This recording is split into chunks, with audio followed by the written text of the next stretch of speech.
Podcast, show 292. It is special. Welcome to We the SEs podcast, the show for sales engineers by sales engineers with your host, Ramsey Majaba. What's up, SE Nation? Welcome back to another episode. I am your host, and I have a co-host today. Yay! John, Very how you good. doing? A pleasure to be back. Who are you? John Hodgson. Pleasure to be back. Yeah, so John has been on the show a few times. Check him out.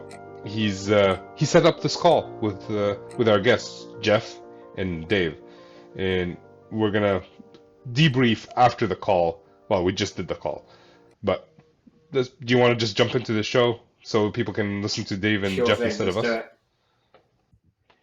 Hello, everybody. Welcome to the show. Thank you for being here. We have Jeff, we have David, and we have John, who's co-hosting with me today, so he's going to be asking a lot of the questions as well. Jeff, you've been on the podcast before, so I'm going to start with Dave first. And Dave, do you mind introducing yourself to the audience? Yeah, absolutely. Hi, I'm Dave Schultz. I am a senior director of strategic sales initiatives at a company called Topolti out here in the Bay Area. Been running SE teams for 6 years prior to that, so I was looking forward to the conversation today. Thanks for having me. Thank you for being here. Jeff. Hey, Jeff Morgalis. I work over at ServiceNow and run our global solution consulting organization. I've been over here for almost 9 years. Been in the, I don't love using the term pre-sales, but we'll use that term here today for the past 23 years. And then our org is probably one of the largest out there. So we've got about 2,400 SEs on the team here. Wow. Okay. Well, today's topic is about recruiting and hiring, especially in pre-sales. But now, Mike, I'm curious why, Jeff, you don't like the term pre-sales, and what would you prefer? I think that's kind of an older term. As is our teams at least, and I can only speak for us. It's not only just before the sale. That's why we want to take care of the customer, and so because of that, I much prefer solution consulting or something in and around solution architecting. I don't know. I'm not too hung up on the titles per se, but I feel that that's an old one. Our team, we do a mix of pre and post here. We're not the customer success team, but if you're in the SaaS space or anywhere, consumption space, it's the sale never ends. That's why the word pre-sales to me is old. Okay. Yeah, that makes sense. Same in my environment where we do pre and post. So, all right. I guess the first question of the day, and I'm curious about this. Do you remember your first hire? And we'll go in alphabetical order. So, Dave, would you want to start? I do remember my first hire. What was the process like? What was the position and what was the process of hiring that person? The position if was you recall. a solutions consulting role, and the process. I was relatively new to the discipline myself. So unlike Jeff, I wasn't 20 something years in, and I kind of didn't even do a good job of it, to be quite honest. I used a recruiting agency, and they brought some folks, and I just tried to find someone I thought could fit. We were somewhat budget constrained, but I tried to find someone who had some software experience, and trying to find someone with fintech experience, because that's what we do, was struggling there. So I tried to look for someone who had personality and aptitude that I could train up, and that's kind of where we started. And that and then the next person kind of drove my philosophy moving forward, because my first two hires were not ideal. Okay. Well, I guess the follow-up to that is, how can you find that specific aptitude to learn or to train? How can you find that in a few interviews before being hired? I mean, it's not easy. For me, what I learned is I tried to bring in people outside of my own team from a process perspective, particularly early on when we were a much smaller company. We were maybe 250 to 300 people as a company at that time. As a team, we were looking to grow the team to 3 people. So leveraging other folks other than my own biases, but other people in the sales organization helped me out. then just kind of as we grew, I changed my interview style to be a lot more casual and less direct questions, and have them communicate with me and ask a lot of questions. And I was able to understand their curiosity there. And I would use follow-up questions with them. And that helped me out a lot to land on folks that I felt had the level of curiosity and aptitude to fit what we needed. We're a less technical sale. So I definitely cared more about business acumen. Not that we don't talk about APIs and things of that nature, but I really needed to make sure that the folks that we ended up bringing onto Depulti were rounded in the business side of it as well. Okay. And Jeff, do you still recall your first hire? Now, are we talking the first time I hired an SE or when I had my other career? Okay, what was your other career? I had 10 years doing something else. Okay. I was a programmer at a consulting company for a long time, so I hired a lot of programmers back then. Okay. That was the 1990s, so let's not get into that type of depth. But yeah, in the first SE space, I actually can remember the two individuals' names, but I can't remember which one went first. But they were both very similar in that. At the time, I was working for a company called Web Methods, which is now part of Software AG. So it's an enterprise application integration type company. So if you're familiar with like a MuleSoft, it would be a old age instead of a new age version of MuleSoft. And it was a very technical product. And so we weren't even big enough to really have training programs on it. So you pretty much had to find somebody, or success came with finding somebody that had some kind of EAI experience. They might have come out of Tibco or something like that at the time. And the first guy that I hired, he was working for one of our customers. He was our platform owner over there, and he throughout the process of selling to him, and I'd known him for a couple of years at that point. It was pretty obvious he was very interested in the career working over on the vendor side of the house, and I knew him well enough to know that he had the aptitude on our products. I didn't have to go and test that. He had more than we did because he was having to implement it and use it on a daily basis. And the interview process was more around, okay, can he turn that platform knowledge into being able to sell it? Because a lot of practitioners, and even to today, even over here at ServiceNow, we hire a lot of our practitioners at the same time too. But getting them to cross the chasm from, understanding how it works and how you implement it into how do you sell it and get a customer interested in it, there's a bit of a challenge there. But he was quite successful. He actually still is an SE. I think he's over at Boomi nowadays. I still keep up with him. But yeah, it's not. It wasn't the easiest thing for sure, and you don't have all the tools and process that you would today. But yeah, we kind of targeted that space. Super. It's incredible how when you do something for the first time, because you both seem to have a really crystal clear memory of that first hire, and so looking back now, and you both, you have large organizations. I'm sure there's been a lot of hiring in between. And Jeff, starting with you. So what have you learned along the way? What kind of advice would you give yourself back then, and what learnings have you taken? Well, there's no doubt. It depends on the software you're selling. To be honest with you, a little bit, but I've worked for very similar companies along the way, and I do think it's paramount that people have some form of platform knowledge. It doesn't have to be the one you're working on, and so we test that throughout. So even to today here at ServiceNow, and just to be clear, unfortunately, I'm at a level now where I don't hire any more individual contributors. I actually haven't even hired anybody directly in a couple of years at this point, but that's okay. My team's hired over 1,000 SEs over the past couple of years. But now throughout the process, what we do, because I heard, Dave, you mentioned like aptitude and how do you go test for that? So what we'll do is an example, we'll set up someone with our training. How do you learn our platform at a very basic level? We give them an instance as part of your interview process closer to the end. We have to get interested in you enough. Then we want to test, do you have the aptitude to learn our products? And then can you show it to us? And so we give them a video, we give them a coach to work with to say, hey, because we invest in them. We're like, no, we want you to be successful. This isn't set up to make you fail a demo. It's set up to make you successful in doing it. and we help them do it, and we can tell pretty quickly throughout the process. I'm not saying it's perfect, but that does tend to weed a lot of people out that were like, kind of to Dave, your point, you just couldn't really measure it.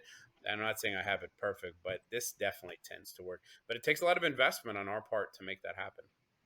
Yeah, amazing. And I think there's a lot of merit to this kind of simulating real life work, and it sounds like there is the ability to pick up the platform, and the having the coach to work with is similar to working with an account executive or with the account team, and you get to really see, you get a real reflection of how they pick things up now.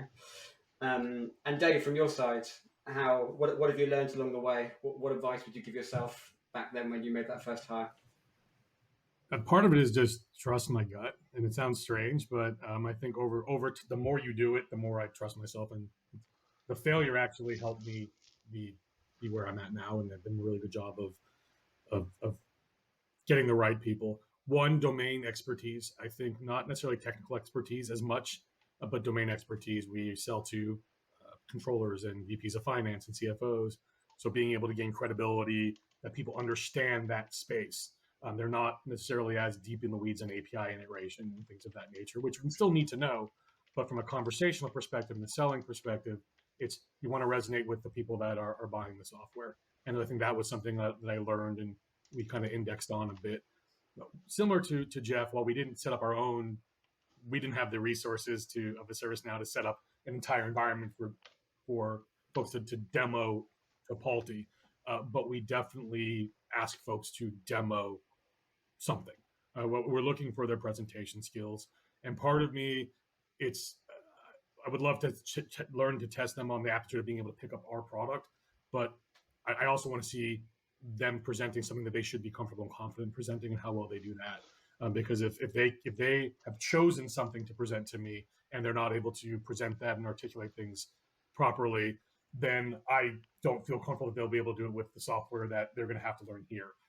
It's the poor man's way of trying to get to what Jeff's trying to get at, right? Or we don't have the same resources to do that. But in an ideal world, I would do what Jeff is doing in ServiceNow as well.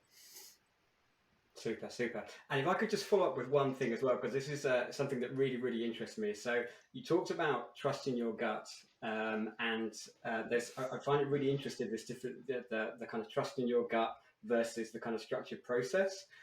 So we did a survey recently, and I think like 58% of hiring managers trusted their gut, 8 out of 10 or above.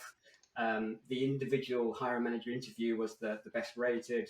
But at the same time, there was only like 33% of respondents that were kind of satisfied with their interview training. So a lot of decisions are being made, around gut feel. As you're then leading an organization, so you're not doing the direct hiring yourself, how do you feel about all of the other managers trusting their gut, and what do you kind of put in place to give them some structure for that gut feel to be as best kind of balanced as possible? That for me. Yeah, well, I think it's an informed gut decision. I wouldn't say it's just this is how I feel, right? It's definitely based on information and things that I hear and see. But how do we do for the broader team? Well, part of it is I trusted my gut, and I've seen these people perform as within Topolti and understand what our values are and what we're looking for. And that's why I think part of it is that. And I would say for the managers that I had hired and the folks they hired, they were almost an extension of my gut. Or I was an extension of their gut at some point. So it's kind of vice versa. I start learning from them as well. And I was always of the opinion, if you can't get me, there's aptitude, which is great. And clearly you need to be able to do the job. And that's half the battle. I also need the right personality, the right demeanor, the right everything to fit in within the team itself. I don't care if you can do the job. I need you to be able to do the job well here and present our values and how we like to go through things. There's no easy way to do it. Part of it's just trust in the people that we've hired, and I was fortunate to hire some really good evaluators of talent as well, which doesn't hurt, which made my life easier. And also, once again, from a scale perspective, we were not that big that I didn't get to have a last conversation as the final interview. And I never tested them on aptitude. It was never about that. It was about just being very casual, letting them be themselves and seeing them being themselves. Was that the right fit for Topolti? not whether they're a good or a bad individual, just were they the right fit for Topology. And that's kind of how I validated the collective gut of everyone else. That's great. And really nice to hear you being so positive about the people that you've hired. That they then can go on and hire well themselves. And Jeff, whereabouts do you sit in terms of your view around use of intuition when evaluating, versus more structured kind of components? Yeah, I mean, in the end, you're always making a subjective decision here. Let's just be clear, right? So it's always going to enter. You're never going to be able to get rid of it. We're not hiring robots here. Now, what Soon. we do is we have a relatively formal process for hiring. So let's focus on the IC side for a moment. It's everything from do we think their personality is going to fit here? Do they have the aptitude pieces, the technical knowledge of where we are? We have 28 different types of SEs here. It all depends on what we're trying to hire for. Let's just be clear. But then what we do is we'll also, as we get further down and we think, okay, this is someone that we really want to invest in, that think there's a high potential, then we do panel-based interviews, and each person on the panel, so to speak, not necessarily group-based, okay, but we assign probably 3 people or so that's very diverse at the same time too, to go test for certain things, whether it's technology, personality, aptitude, it just depends. And then the hiring manager ultimately makes a decision. We'll use that subjective side as we're referring to here. Those other individuals, though, they have the power to say no. They don't have the power to say yes, but they definitely have the power to say no. And we tell our managers, listen, if you're going to ask someone to get on your panel and they say no, then it's no. Like, why did you do that to begin with? Because that breaks the trust internally here, never mind the candidates, right? And we also want our candidates to have good experiences all at the same time too, because at the same time, even if they're not a fit, we want everybody to have a good experience here at ServiceNow. So I'm not saying we're the world class at it. Even at that, we're always trying to work on that. But we even go back and survey our candidates on occasion too, to see how was your experience, and then if we hire them, we ask them that too, etc. So that piece is there, the gut piece that you're kind of referring to.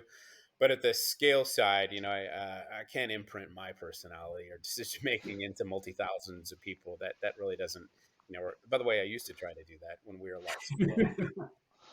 But that doesn't work anymore in a large global organization like we have today. So we've come up with other means, and even the way we do it in some of the other countries is going to be different based on what we're trying to hire for, their local laws, customs, cultures. All these things will play into it, and so we have a framework for it that works fairly well. And to be clear, I don't want them to have my personality. God forbid there are 2 of me out there. But just having the values and all that kind of stuff. I know it's a little joke. I know that's But I also do agree, if there are people that are on the panel, we do have multiple people interviewing. If there's someone that's like, no, that's typically good enough for me as well. And particularly at a smaller organization, I want to make sure that the collective group is on board, or at least at worst on the fence. But if someone's a no, that's no for me as well. So I've had a different experience than that. As an individual contributor and interviewing for a colleague, I vetoed someone. It turns out I didn't have veto power. Found out later. So they ended up being hired anyways, and it turns out I was right, and I like to brag about that because it rarely happens. But when I talked to my manager about it later, his response was he had to hire someone because sales was on his behind the entire time. So we talk about like, hey, hiring as if it's something that it's still a human interaction, and people always fight over hiring people. And if there aren't enough candidates to hire, sometimes you make compromises. How, in your experiences, both, Dave, if you want to start with this, how much influence or how much pressure does the sales team have on the hiring process? Is it more than an individual contributor, or anywhere in between? I'll speak about clearly my experiences here. Yeah. For me, it was little. We Okay. we might have needed to hire, but one thing that I would never do is compromise what we need from an SC team just for pressure. I would rather do as much individual contributor work to make sure that we have the sales organization running than bring in someone that's not up to par with what we need, no matter how thin that candidate pool is. I think as soon as you start compromising your values and your standards, that just permeates throughout, and that's not what I'm about. I don't think my standards are obscenely high. I just think I don't want to compromise that. So I was willing, once again, it's a scale issue. To I held off the pressure of I can't get SEs, and I think in every sales organization on the planet, we don't have enough SEs, and I can't get my SE fast enough, and I can't get a demo fast enough. All that fun stuff. So I was able to keep. I did my best to deal with that by chipping in myself, asking my managers to chip in a little bit more, and getting everyone bought in that we want to bring people that are additive to the team and not just fill a headcount number. So I was fortunate in not getting too much pressure from above on that. You mentioned permeates throughout the organization. What does that mean, if you don't mind expanding on as that? soon as you start sacrificing your standards on a hiring, now when you go to a sales cycle, you've got someone who's not the same par as the rest of the SE team, which means that you can look at even close rates. The implementation folks' experience can be degraded because they now have less scoped deals. So a bad hire is not, or a subpar hire, I shouldn't say bad, someone that doesn't meet the standards is not just, oh, I've got one person that's not as good. It's I've now impacted the broader business, particularly at a smaller size company where each incremental hire has a little bit more impact. At least my understanding. I mean, you can tell me, Jeff, I'm crazy, but one of 20 versus one of 2,400, it's a much bigger impact. And so I wasn't willing, also as a shareholder in the company, I wasn't willing to sacrifice that shareholder value just to fill a headcount. I can tell you, as an individual contributor, I had to take over a lot of that person's duties when they were failing. So yeah, I felt it myself. Jeff, do you have any thoughts around that? Yeah, man, I agree with what Dave says. Although the standard shouldn't really change depending on the size of the company. Just Agreed. because I work at a bigger doesn't mean we can afford to hire crappy people. Yeah, we can hide them if we had to, but we don't want to do that. Here's an interesting. For one, we try to involve our sales team in the hiring process as much as we can. Sometimes that's unidentified, so we don't really do that. But we will almost always have somebody in sales involved, and they're afforded equal, decision making or influence around it as the rest of them are. Now I don't know that we're unique, but we're mostly one-to-one here, so we have to test that relationship's going to work. And so as we're getting closer to the end, we start saying, okay, person probably is a good fit. Let's make sure it's going to be a good fit with the sales rep. But by the way, no double standards here. So guess what? We're involved with sales hiring here as well, right? There's you can't just go hire a rep and they haven't talked to the SC that they're going to work with. It does happen, but I don't agree with a double standard for it. So it's kind of in and around where we're talking like, oh, what if sales doesn't like this? Well, what if I don't like the sales reps they're hiring? Yeah. Isn't that pretty much the same? Okay, so we do get involved with the sales hiring all at the same time too. Yeah, it just depends on what the environment's like, but yeah, I'm always testing as I'm going to work with the sales team. But and luckily we have a plethora of riches here in a certain way around the SE team. I don't get the pressure to go fill some role because we have lots of other people that can really help you out. And so it's paramount that we're not going to succeed per se, right? There's other people that can always jump in. I could imagine that 1-to-1 ratio though really does put a little bit of a curveball into that hiring process. We're like 7-8 to 1, right? Because we're not on every deal. So I just can imagine that interpersonal dynamic of AE and SC is more important in that interview process. Oh yeah, you're gonna see if you're an SC, you're gonna be with your sales rep probably more than your spouse or your partner. High potential. These are work-life marriages that we're creating here, and then we have reps and SCs that have been working together on a single account for 6 to 7 years. That's not an uncommon thing. They better like each other at some point. They don't have to love each other, but they better like each other, or they like their working styles and all that. And then that's what creates the success, is that they're so in tune with how they work and how to do things. The trust is really high. And then obviously they're make the customer happy, et cetera, et cetera. but that's not everywhere I get that. It's funny you say it's work marriages, right? So when I'm doing interviews, I always essentially tell the team we're proposing after a couple of dates, right? And Yeah. that's essentially what it is. So it's just using the Yep. same analogy. I thought it was kind of interesting. Yep. Yeah. Good stuff. And I would say, well, having worked personally with Dave, I can't think of a more resolute, staunch defender of the interests of his team and not having an issue in terms of pushing back with sales. So to drop that in. So, and Dave, keeping with you, if you could, it sounds like both of you have got a very kind of evolved hiring process that you're generally happy with. If you could improve one aspect of hiring at Tipalti, in your case, what would it be? I think honestly the front end of getting the candidates in. I think just identifying the candidate pool. But if I don't have as much control over that other than referrals from existing SCs. So beyond that, I would say is I'd love to be able to implement what Jeff does at ServiceNow on the back end of being able to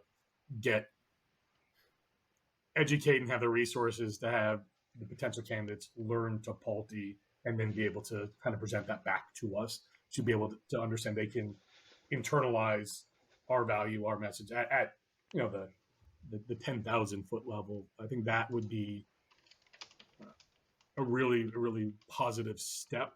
And then just someone, while we use the proxy of just demoing a solution and I can get their skills, I don't get the how quickly can they pick up or how much does the FinOps side resonate with them and their ability to articulate that.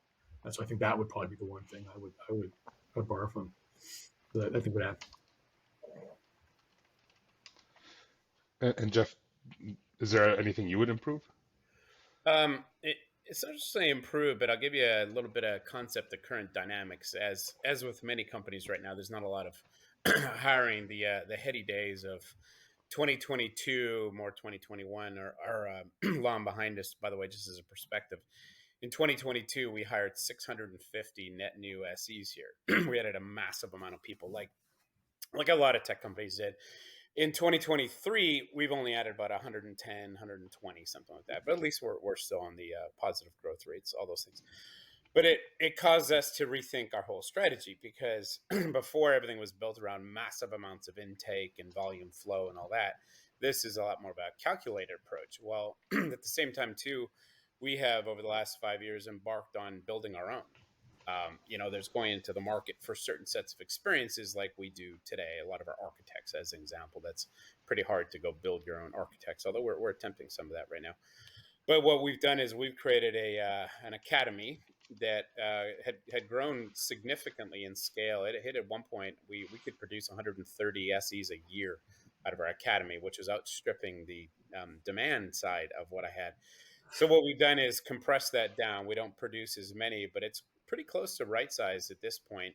And now our strategy is not to fill from the top of the funnel, so to speak. I know that's more of a sales term, but like we have an IC5 senior SE role open or, whatever the position is.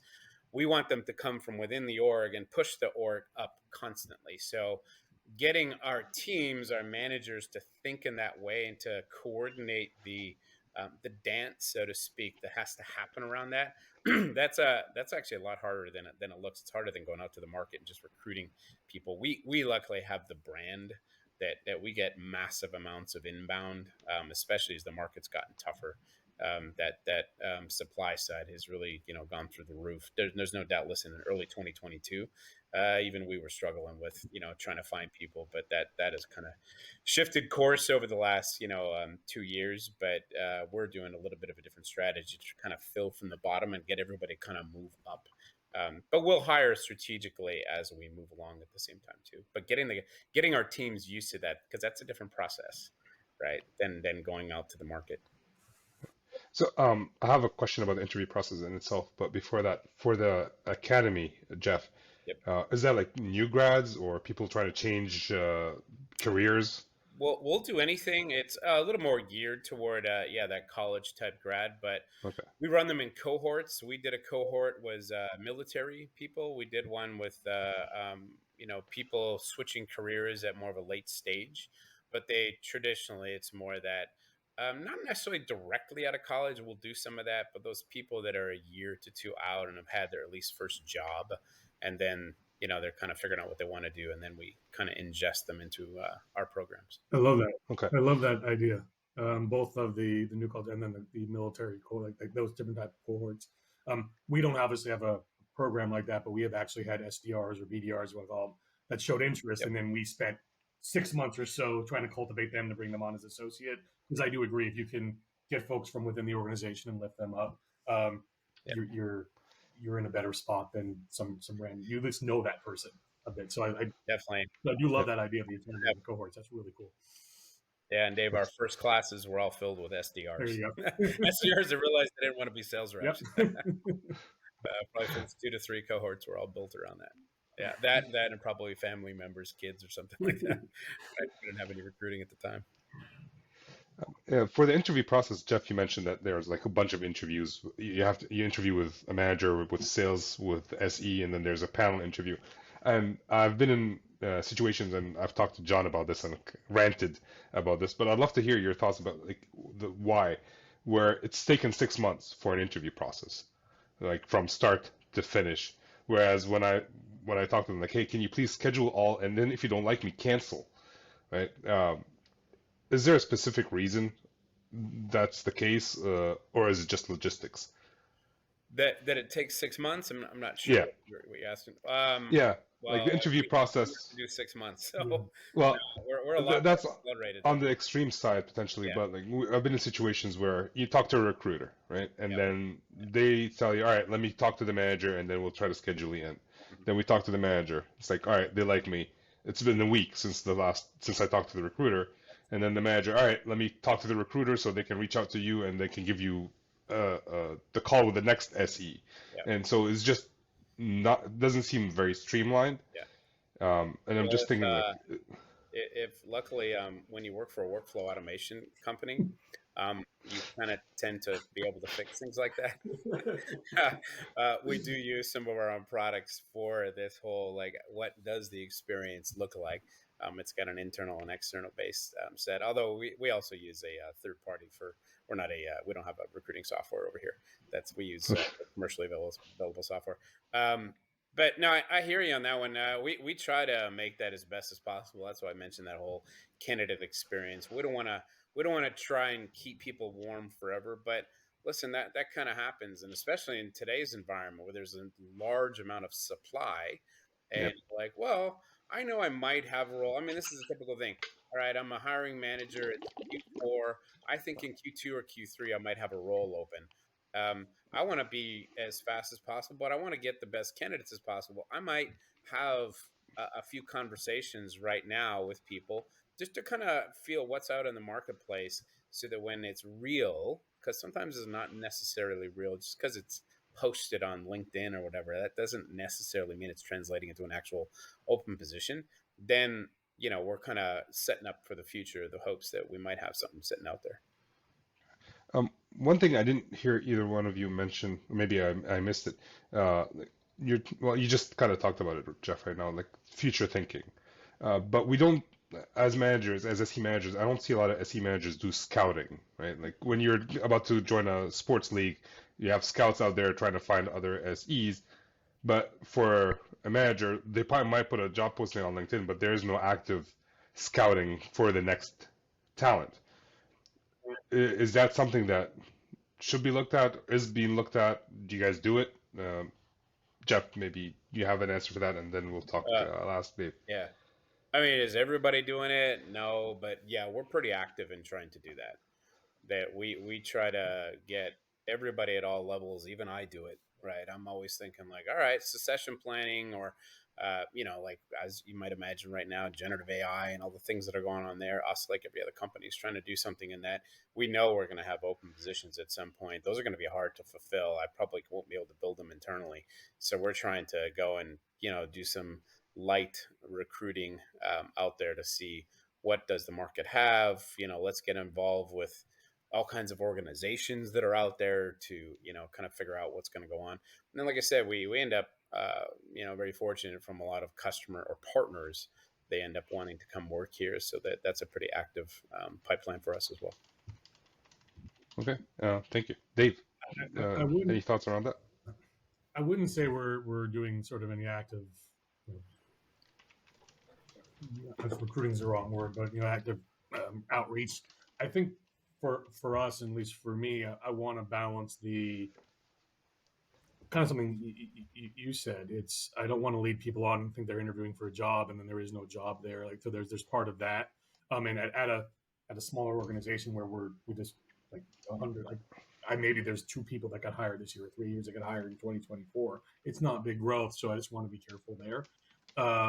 We do, but anyone wants to have an informational conversation, always open to that, always available to chat to anyone who's interested in the role in the company. And I've had several of those. Beyond that, yeah, I mean, we're on different like leadership, pre-sales leadership collective, and other kind of things, just to have the name out there and try to make contacts, but no active potential bench building right now.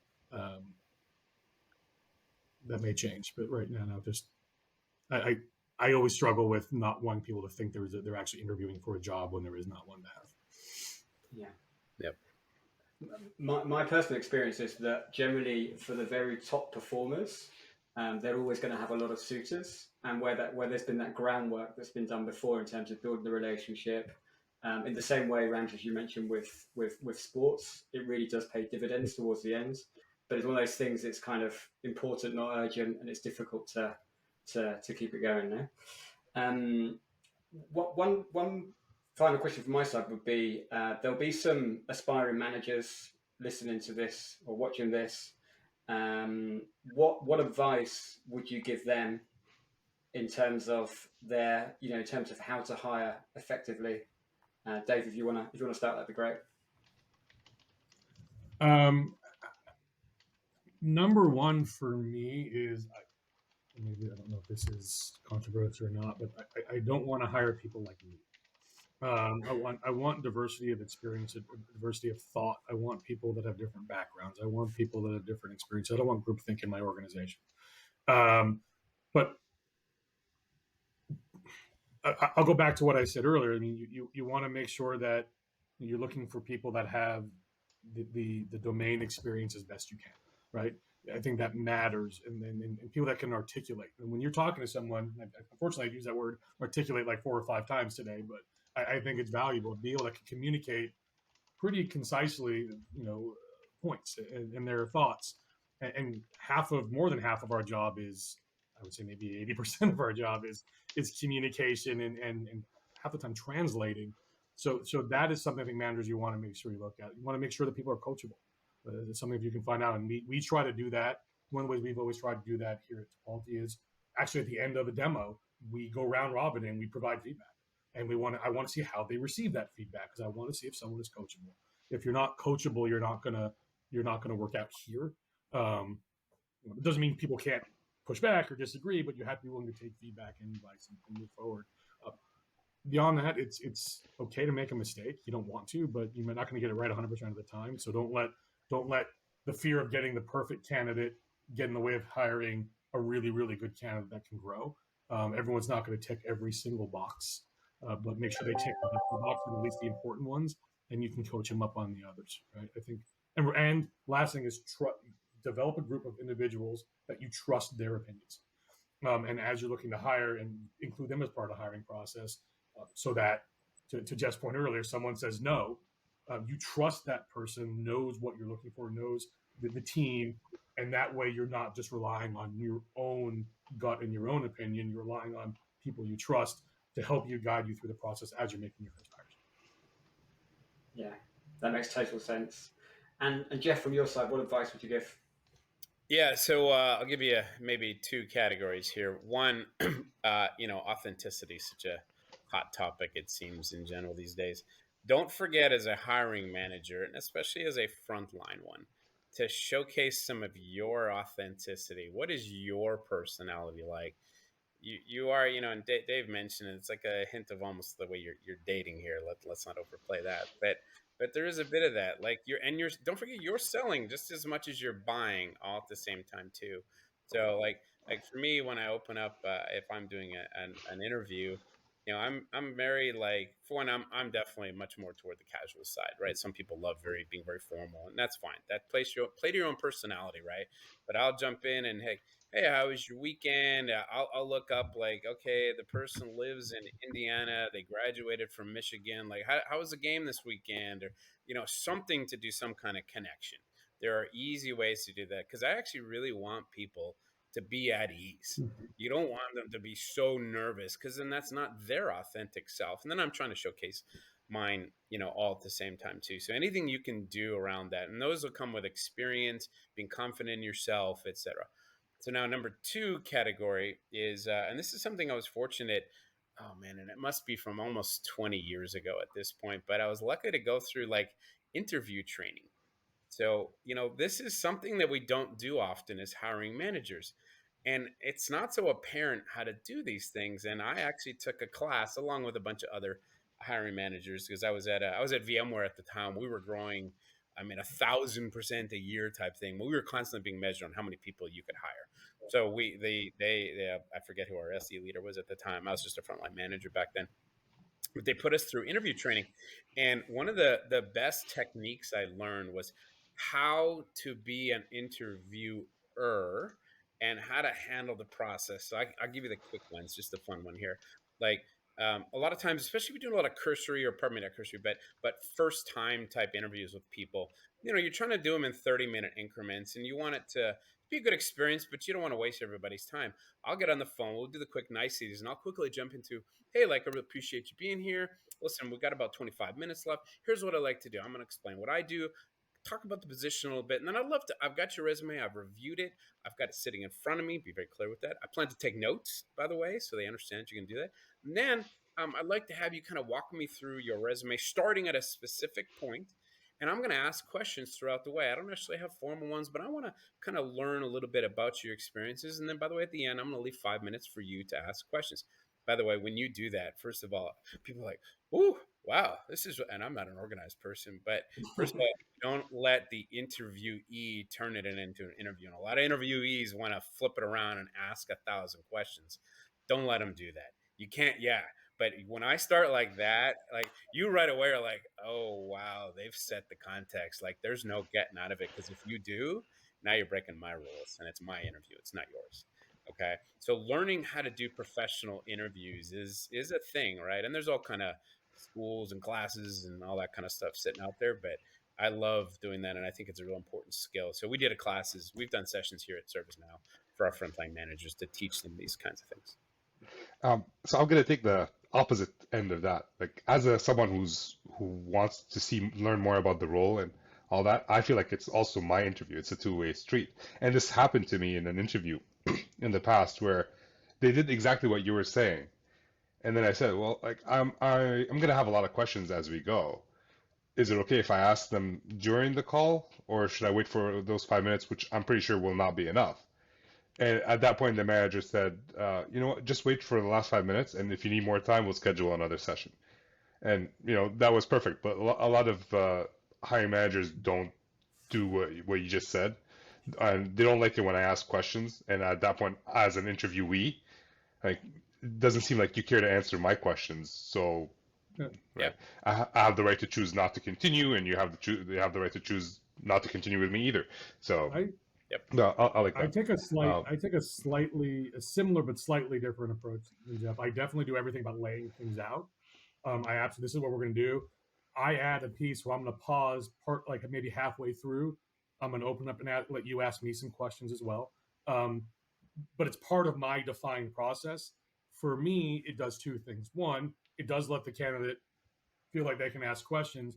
I found I learned so much from the types of questions the candidate asks on what they value and what's important to them, that often helps me almost rule them out, because they're asking IPO questions in my first 30-minute conversation, like those kinds of things, versus about the job. So I use that as a tactic to understand what is motivating and why I'm talking to this person. But to Jeff's point, I still am owning the flow of the conversation. I'm going to tell you about this. I'm going to ask you some questions. Then I'm going to pause, let you ask some questions, and then that then begets a lot more questions from me. And that way, the candidate feels like they're part of the interview, but I'm still controlling it. Like I see the interview as a two-way discovery call, right? And you can tell a lot by the individual, the SE, by the questions they're asking. Like, and they would do the similar things in an actual discovery call. Like I'm in networking, and instead of if I'm in an interview and asking like about the IPO or the salary and all that, but not asking about like why are you even looking for an SE right now? Are you growing? Are you replacing someone? What is it that you need in an SE? Right? Then I would do something similar in a discovery call where like how many routers do you want versus what is the business problem you're trying to solve. So I find a lot of similarities there And I do also like the as well. authenticity piece, Jeff, that you said. I think one of the biggest compliments you can get someone that joins the company is this is exactly what I felt like it was during the interview. Like I'm not surprised by the job. It's exactly as it was explained to me, and you can only get there by being authentic throughout the process. So I love that. Oh, good. All right, so we have around 9 minutes left, and I like to do a section called the not so fire round. These are the same four questions I try to ask every guest, and I would love to hear your thoughts. You can take your time answering them, or you can answer them in a fire round succession. It's up to you. We have 8 minutes now, so I'll stop talking and I'll leave John to ask the first question.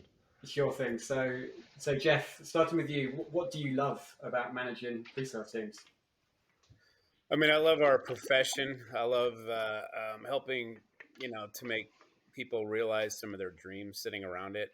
I think for a lot of people that are technical, they don't realize that this career is there, and getting to realize that you can do this. And then, if you're an old programmer like me, I don't have to do production code and take a pager. Yeah, people don't know what pagers are anymore, but that's okay. I don't have to do that. I mean, that to me was like the best part about this position when I first moved into it. Great stuff. And Dave? For me, it's just the most joy I've had is just watching people make career transitions in terms of something where they were bored just to a role they didn't know existed, leveraging their skill set in a new and fun way, and just watching them excel and grow and hear the words from people that say they're fulfilled by the role, which I think is not that common. And I think the SE role more than most allows people to get fulfillment in what they're doing because it allows them to leverage a lot of different skill sets and their personality at the same time. All right, question number 2. Dave, we'll start with you this time. If you were to talk to either your employees, your subordinates, or your leadership, what would they say is your superpower? I think you'll get a different answer depending on. I know that's why I want to see like what each of them say. Employees' empathy. I make sure I understand the employee, what motivates them, their situation, and the obstacles they may be running. So I'm fiercely loyal and protective and empathetic of the team. I think they would say that. If we're looking up other, I'll say ability to articulate. Gosh, I got to stop using that word. To explain concepts and issues that we're having and how to drive past them. So I think I'm very vocal. I'm very assertive, which can be a plus and a minus as you manage up. But I'm also very clear, concise, and I can present information that allows them to consume it. Okay, Jeff. I'll go with approachability is probably the thing I get as feedback most commonly. So again, I manage a very fortunate to lead a extremely large, globally diverse organization where most of them I've never met, and vice versa, they've never met me. And so when I do, I got an example, Ramzi, you kind of mentioned right at the beginning, I just did a 7-week tour across Europe and a little bit even over in Asia. So visited many of our large offices over in Europe. So it's a lot of people I don't know. I don't speak the local language. I wasn't born there. I don't know what their culture is like, and I'm trying to learn that. I try to be as approachable as possible, and that's typically the feedback I get. They're like, "Oh my God, just like a normal person, having a beer, doing a normal conversation." I think people get too enamored with titles and position, and I don't really care about those things. By the way, I'll do a quick funny story. A lot of our offices have lots of people working in them in all kind of different roles. And again, we got 23,000 employees. Most people don't know who you are, right? So I'll go sit down at just a normal, open air desks in offices, and you just meet lots of people. And a lot of times it's sales reps, or I met some engineers when I was over in Dublin, and people ask like, "What do you do?" And I'm like, "Oh, I'm just an SC here in the group." And they're like, "Oh, okay, great." And you just have these nice, fun conversations, and then it is always kind of funny at the end. They start asking, "Now, what do you really do?" Because I have a lot of company knowledge, and then you can see they're starting to look your name up in the internal thing. They're like, "So you, wow, okay," and then you get that approachable thing. So anyway, a little fun thing I like to do. Nice. Thank I you. love it. I love it. Mahatma Gandhi used to do that on the trains in India. I think he used to get the train once a year just to get a pulse for the people. Yep. Okay, and then Jeff, stay with you. Is there a book or a resource that you would recommend, ideally related to hiring, although that may be a bit unfair to ask you in that much depth? It can be around pre-sales in general, or Yeah, I mean, resource, from a pure SC perspective, I think the Presales Collective and all the groups that are sitting around are some of the best that I've seen. It's cool to see that in our industry right now. More broadly, be a student of the world. Gather information from wherever you can. I use that fun example of I'm, interviewing somebody and they happen to, I don't know, I picked up in Michigan. I'm not a Wolverine fan at all, but go learn just a little bit about them. Like how I always have something in my back pocket. Like I got a perfect fun one. I'm interviewing somebody from Cincinnati. It's the Queen City. By the way, they have a funny thing there they do with their chili. They put, they do it with like spaghetti. Just bring it up, like, oh, you have Cincinnati. Do you do that? So, oh yeah, and they kind of laugh at that. Like it's a simple connection. People go like, oh, you actually took the time to care about something, and you can find that everywhere and anywhere, and figure out some connection to people. I love it. And Dave? I don't have a specific hiring book resource. There is an author named John Gordon, Power of the Positive Team, that I really like and have leveraged in just my leadership style. But yeah, I'm fortunate enough that I remember a lot of random things, and that comes in very handy when you're talking to people about where they live. I did know the chili and spaghetti in Cincinnati, or that deep fried ravioli came from St. Louis.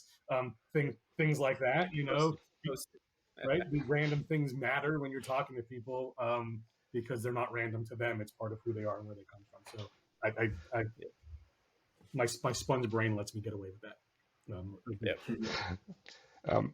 When you were speaking about hiring, a thought popped in my head. So this is not a question part of the fire, not so fire round, but I have it anyways. Which is easier, hiring or firing, Dave? Which is easier? Hiring. Yeah, hiring is easier though. No. Hiring to me is harder. Okay. I think I not from a human perspective. Like, don't get me wrong. I'm gutted to ever let someone go, and I'm not talking about the HR processes. But if you got to let someone go, they've built up a resume of why they need to go, and so to me, that's from a human level, it's harder. But from an actual I know this is the right thing because they're just not a fit. It's easier. From a logic perspective, yeah, it's but easier. I never want to see anyone ever lose a job. So as a human, yeah, I'm always gutted if I have to fire someone. Okay. Jeff, do you agree or disagree? I'm probably more on the firing side. Yeah. Okay. All right. Let's end this on a good note then. The last question of the not so fire round is there a habit you're working on today to improve in your personal or professional life? Dave, do you want to take that first? That's a good one. I think slowing down. I'm someone who's pretty quick-witted, someone who's very ready to respond. I've been doing a lot of things like in the last 2 years, and it's about slowing down, processing, and also trying to get perspective. Like there's a lot of things going on in the world, inside work, outside of work, a lot of things going on, and just trying to take a step back, get perspective on what I'm dealing with right now. You know what? That's not that big a deal. That allows me to handle things in a lot better way, a lot more measured way. I think more than anything else, that's something that I constantly focus on, but I've gotten really good at it in the last 2 years of really just taking a step back and understanding the big picture and gaining perspective on what matters, what doesn't matter, what am I going to take home with me, what I'm not. And I try to use that within my conversations with others as well. Okay. Thank you for that. Jeff? I'll end on a very more personal, fun note. Yeah, getting my handicap down to like 11 or 12 is just the rest is probably relatively easy, or it'll happen. But that one, forget it. Yeah. That one's meaningless right here. I could have gone with Well, getting back to riding a Century on my bike, but so I'll never get to 11 handicap, Jeff. There you go. was- Not far off, but man, those last couple strokes are not easy. well, guys, I want to be respectful of your time. Thank you I can't speak English today. Thank you so much for coming on. I need to slow down as well. And I hope to talk to you as well soon. Yeah, thank you both so much. Cheers, thanks. Thank you. That brings us to the end of the show. Thank you for listening. Thank you, Jeff. Thank you, Dave. Thank you, John. How did you feel about the call? I really enjoyed it. I thought clearly both have a wealth of experience and they've been in the trenches and now they're a bit more kind of detached and away from it, but obviously hiring is really important for them. Both at, large organizations, obviously the case of ServiceNow even larger, and they, with different perspective, but I just thought there was a lot of knowledge that came from both sides. Thing that you weren't expecting they would say that did you learn anything new, I guess? So I think that when you talked with Jeff around, who's interviewing and who's selling, I think from my perspective, it's like a bit of a dance, and both sides are qualifying and both sides are selling. So I was a little bit surprised by that, because I do think that, whatever the organization, especially with real top performers, it's definitely a two-way interview process. So I think that would be the surprise part, I'd say. Yeah, I was really surprised by him saying that he owns well, I guess I'm not surprised that he owns the interview, but I'm surprised that he leaves 5 minutes at the end for a conversation. But like for me, it feels like if you go as an SE to do a discovery call and you tell the customer, I'll leave 5 minutes in the end for you to ask questions, I don't think the customer would take it very well. Right. But Exactly, yeah, but it's a different dynamic in an interview, especially with a company like ServiceNow, right, where people want to join, like people really want to join. So I guess that they have a little bit more power, so they get to ask those questions, or I guess they get to set the agenda the way they see fit. But I haven't seen it anywhere else. Well, I except think, for that one place. maybe what he was alluding to was more kind of having a clear structure to the call, Yeah. and like creating the frame in that respect. But I don't know. I love the structure. I love the setting the expectations, right? Because a lot of people, I've been in discovery call, or not discovery calls, interviews where they don't set the expectation, but they act exactly the way Jeff was saying. Yeah. And I've been in interviews where they did exactly like Jeff and said, hey, in the end, we'll leave you 10, 15 minutes. It wasn't 5 minutes. It was 10, 15 minutes to ask your questions, at which point I was able to say, well, I'm going to have a lot more questions.